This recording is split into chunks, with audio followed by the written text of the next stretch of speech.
প্রিয় দর্শক, আসসালামু আলাইকুম। চট্টগ্রাম ভ্রমণের পঞ্চম পর্বে আমরা এখন এসেছি পতেঙ্গা নেভাল বিচ। আপনারা দেখতে পাচ্ছেন এটা হচ্ছে বে ওয়ান ক্রুজ ঘাট, অর্থাৎ চট্টগ্রাম ওয়াটার বাস টার্মিনাল। আমরা এখন এই ওয়াটার বাস টার্মিনালের সামনে দাঁড়িয়ে, চোখ যত দূর যাবে তত দূরই আপনারা দেখতে পারবেন সমুদ্রের বিশাল জলরাশি,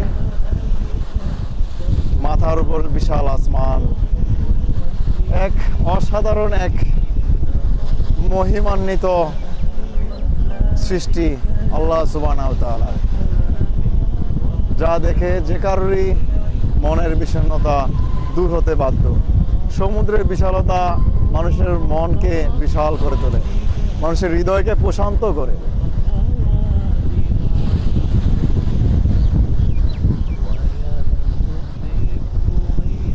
দর্শক, আপনারা দেখতে পাচ্ছেন সমুদ্রগামী একটি বাণিজ্যিক জাহাজ এইমাত্র বিদেশ থেকে চট্টগ্রাম বন্দরে প্রবেশ করছে।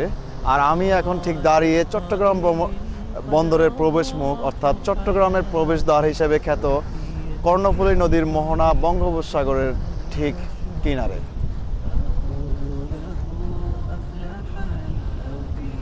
দর্শক, আপনারা দেখতে পাচ্ছেন জাহাজটি তার নির্দিষ্ট গতিতে এগিয়ে চলছে চট্টগ্রাম বন্দরের দিকে, এবং এটি এখন প্রবেশ করছে ধীরে ধীরে, জেটির দিকে প্রবেশ করছে।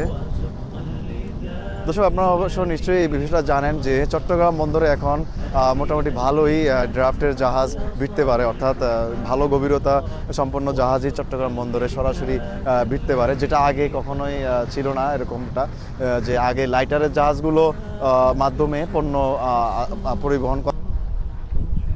বন্ধুরা, আপনারা সমুদ্র এবং নদী, কর্ণফুলী নদীর শান্ত হিমেল হাওয়ায় বসে একটি নির্জন সময়, একটি সুন্দর বিকেল কাটানোর জন্য হলেও এই স্থানটিতে আপনাদের আসা উচিত।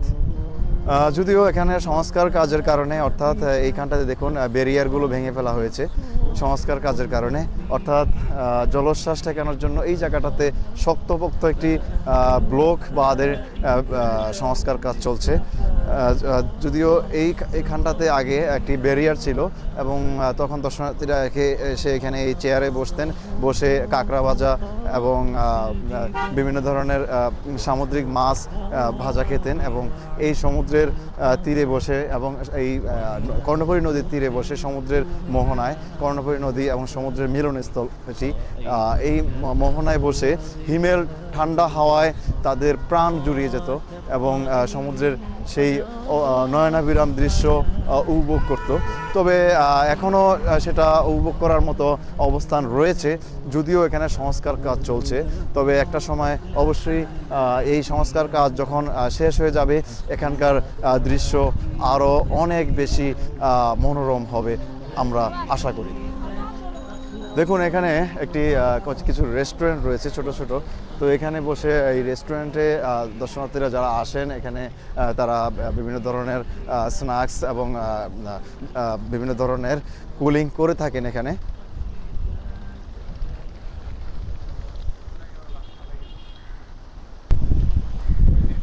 বন্ধুরা, আজ আকাশ মেঘলা। বন্ধুরা, আজকের আকাশটা মেঘলা। বন্ধুরা, আপনারা দেখতে পাচ্ছেন আজকের আকাশটা যথেষ্ট মেঘলা, এবং মাঝে মাঝে গুড়ি গুড়ি বৃষ্টিও হচ্ছে। তারপরও এই সময়টা যারা এসছেন সবাই অ্যাডভেঞ্চার প্রেমী মানুষ, তারাই এখানে এসছেন ভ্রমণে। এই দেখুন এই চেয়ারগুলি হচ্ছে বিনোদনপ্রেমী পর্যটকদের জন্য, যারা এখানে এসে নদীর হিমেল হাওয়ায় মন প্রাণ জুড়ানোর জন্য এখানে বসেন এবং সময় কাটান, কোয়ালিটি টাইম স্পেন্ড করেন এখানে বসে কাঁকড়া ভাজা এবং মাছ ভাজা, অর্থাৎ বিভিন্ন ধরনের সামুদ্রিক মাছ এখানে তারা খেয়ে থাকেন, ভাজা মাছ। আর এইখানটায় হচ্ছে এই বিভিন্ন স্পাইসি হাউস, কুলিং সেন্টারগুলো। দেখুন আরেকটি জাহাজ বের হয়ে যাচ্ছে, চট্টগ্রাম বন্দর ত্যাগ করছে।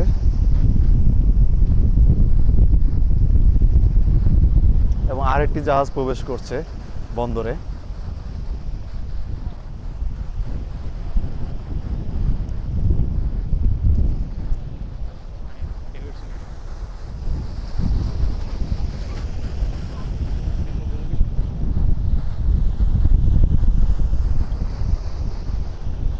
দেখুন অসম্ভব সুন্দর কর্ণফুলী নদীর তীর। কর্ণফুলী নদীর তীরে পাথরের উপর আশ্রয় পড়ছে বড় বড় ঢেউ।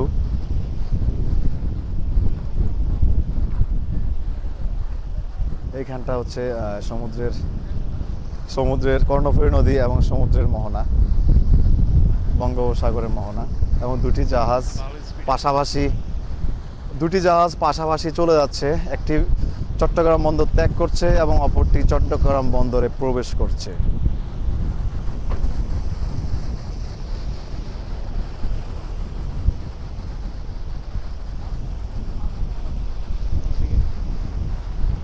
এবং নদীর ওই পারে হচ্ছে চট্টগ্রামের আনোয়ারা উপজেলা, অর্থাৎ যেটাকে স্থানীয় ভাষায় পুপকুল বলা হয়।